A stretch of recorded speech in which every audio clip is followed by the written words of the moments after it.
Hello guys, welcome to Daddy Share Space and welcome to my channel. Today I'm coming to you with yet another Festool unboxing. Let's jump right on into it.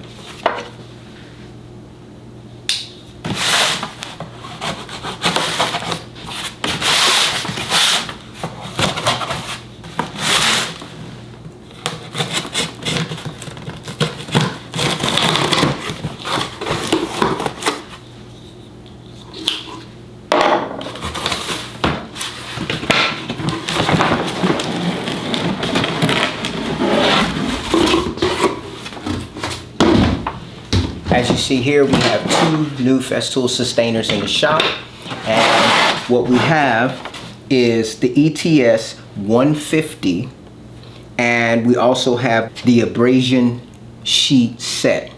So this is the 150/3 EQ Plus version. So I picked this version up because it comes with the kit. They did not offer the 150/5 with the abrasion set, and so I went ahead and broke down and bought this particular set. Now, when I purchased this, they said that at Woodcraft, where I bought it, that Festool had just discontinued it. So basically, anyone that's in stock, those are the last ones that will be sold. I initially ordered the 125 version of this, which had to be shipped in. But when I went back and looked on Woodcraft's site, I saw that they had one of these in stock. So I went back and changed my order to get the 150. Now I wanted to get the 150 anyway, as opposed to the 125. I was only getting the 125 because it was a little bit cheaper. Once I realized that they didn't have the 125 in stock, I decided to just go ahead and go with the 150 version, because the 150/3 and the 125 version of this sander both have the same stroke. So these are less aggressive than the 5, which the 150/5 and the Rotex 150 both have the 5 are labeled 5, and they're higher in their stroke, which means they're a more aggressive sanders. So anyways, let's just go ahead and get right into the unboxing. So you can take a look there and see what comes in the kit.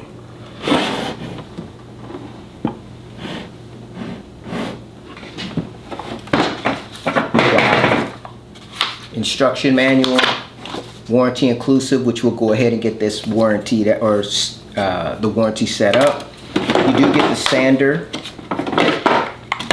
with a power cord, and this is the notched power cord. You get an Allen key, and you get one sheet of 80 grit abrasive paper. So that's all you're going to get in the sander sustainer. Let's go ahead and close that up and check out the other sustainer. Now inside of this sustainer here, you've got a little bit of bubble wrap, some cardboard. You've got this here. I don't think this came with my last sander. So this is, what is this? This must be a different type of, oh, this is some granite. So this one comes with some granite paper. Or no, this is actually a pad, sorry. This is a pad so you could protect your sander, okay?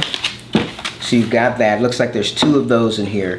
And then I've got several sheets of the 120, several sheets of the 100, 80, 180, and then also 220. So you got quite a bit of starter sandpaper to go here.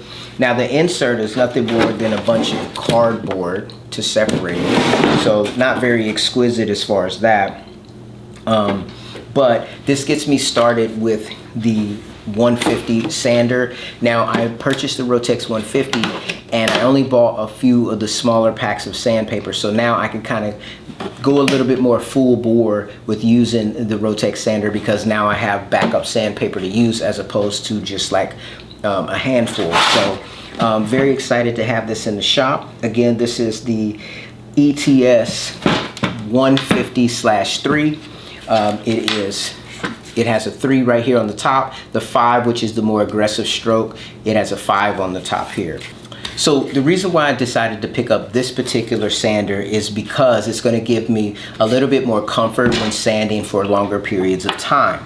The Rotex has the same diameter pad, however, the size of that particular sander is a little bit bulky and it's not necessarily built for longer, more comfortable sanding sessions. On the other end of the spectrum, you have the ETS, I believe it's the ETS R, which is a smaller 5-inch sander. I have both the corded and the cordless versions of that particular sander. And those sanders are not quite as aggressive, nor do they cover the amount of surface area that this particular sander does. So this sander is going to give me a nice degree of versatility in the shop. Now, it is not exactly what I was hoping to get. I was honestly hoping to be able to pick up the ETS 150/5 so that I would have the more aggressive sander, and then I would just basically back off so that I didn't oversand material or items. Now, I decided to go ahead, as I mentioned before, to pick this up because it did come with the set, and that gave you $100 off of the sandpaper. Otherwise, you would have been adding an additional $100 to that set. Now, I do understand why Festool decided not to package the 155 ETS EC sander, because this one would not have sold. So in order to push the sales of the 3, you bundle it with the sanding kit, and you know that's the one that's going to go off the shelves more than likely. Now, I kind of held out and I was just going to get the ETS 150/5, but I just at the last minute decided let's just go ahead and get this so that I have the sandpaper in the shop. Because even if I would have purchased the ETS 150/5, I still would have had to pay an additional $100 to get the sandpaper. You know, it is what it is. I saved $100. I can use this sander in the meantime, and sometime later I can upgrade and get the 5 if I so choose. I haven't used the sander as of yet. Obviously, I just unboxed it, but overall, it does have a nice little comfortable feel to it. It has a speed setting going from 1 all the way up to 6, so that's going to be nice. Obviously, you have your dust port here. You have your power cord where it's going to plug in, so it's going to plug in just like this. You're going to give it a turn and you'll be all set to go. Your power button's up here on the front, and it appears to just be a power on, power off. It does not appear to be a toggle, which is interesting. Okay. So this is a sander where you do not have to hold down any kind of paddle to keep it on, which is good. It's kind of late at night right now. It's about 9:42, so I'm not going to fire up the sander and try it out. But if you continue to come back to this channel, you'll see me using it in the shop, and I'll be sure to give you guys an update on what I think about this sander. I want to thank you guys for taking time to watch the video, and I'll see you in my next one. You guys take care.